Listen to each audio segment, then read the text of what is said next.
మార్గం చూపించాడు. ఎత్తుకుంటూ వచ్చేసింది. ఎప్పుడైతే ఆ యేసు ప్రభు ఆలయంలోకి వచ్చిందో అప్పుడు యేసు ప్రభు చెప్పిన వర్తమానాన్ని ఆయన సమాధానం చెప్పి ఆ వాక్యం నమ్మింది కాబట్టి తన కుమార్తెను కూడా ఆమె బతికించింది.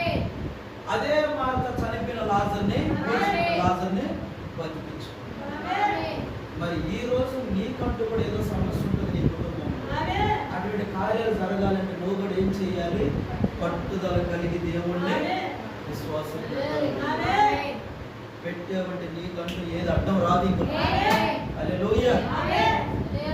అందుకని అంటున్నాడు, ఏ కాలంలోనైనా మనుషులు ఏదైనా సాధించగలిగారంటే వారు చేస్తున్న దానిపైనే దృష్టి పెట్టారు. ఈ బైబిల్ అటువంటి వాళ్ళు సాధించారంటే దానికి నమ్మకం ఏంటి? వాళ్ళు అనుకున్న పని నెరవేరిన దాకా ఒకటే పట్టుబట్టారు. ఇంకా ఏ పట్టు పట్ల. హల్లెలూయా. ఈరోజు నువ్వు కూడా నీ కుటుంబంలో ఏదైనా జరగాలి, ఏదైనా కానీ అవ్వాలనుకుంటే నువ్వు కూడా ఒకే పట్టుబట్టాలి. ఎవరైనా సరే, యేసు ప్రభునైనా సరే, నాకు తెలిసినంతట్లో నిన్ను కాపాడేది యేసు ప్రభు ఒక్కడే. హల్లెలూయా. ఎందుకంటే దేవుడు ఆయనే. ఆయన తప్పగా లోకంలో దేవుడే. నీ కుటుంబంలో కూడా నీవు కూడా నీ పిల్లల కోసమైనా సరే, నీ భర్త కోసమైనా సరే, నీ భార్య కోసమైనా సరే, లేదు నీ కుటుంబ సభ్యులు ఎవరి కోసమైనా సరే పట్టుదలకు కలిగి ప్రార్థనలుగా ఉన్నామంటే బిడ్డ దేవుడిని అనుకున్న కాంతాలుగా చేస్తాం. ఇప్పుడు ఈ జాన్ స్టాకిని కూడా పట్టుదల కలిగి ఆ బిడ్డల్ని ఆ మనుషులు కాపాడేదానికి, ఆ బ్రిటిషుల నుండి కాపాడేదానికి, ఆ భయంకరమైన తుఫాను గల కాపాడేదానికి తెల్లవాదులు రాత్రంతా ప్రార్థన చేస్తూనే ఉండటం.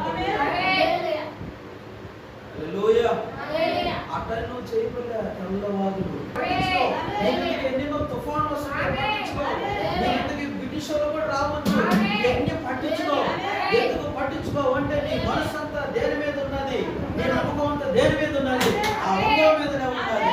ఆ ఉంగరం వస్తే నీకు ఆనందం రావాలి, ఆ ఉంగరం వస్తే నీకు సంతోషం రావాలి. నీతో పాటు నీ కుటుంబంలో అందరూ కూడా సంతోషపడాలంటే నువ్వు ఏం చేయాలి తెలిసిన? ఆ ఉంగరం మీద నేను దృష్టి పెట్టాలి. ఈరోజు నీ కుటుంబంలో అటువంటి ఆనందం రావాలంటే దేవుడి మీద నమ్మకం పెట్టు, దేవుడి మీద విశ్వాసం పెట్టు. ఆ దేవుడు సంపాదించుకున్నంత వరకు ఎవరి మీద ఆలోచన పెట్టాలి. అప్పుడు నీ కుటుంబంలో ఆనందం వస్తుంది. అప్పుడు దాకా నీకు ఆనందం అనేది కాదు కదా.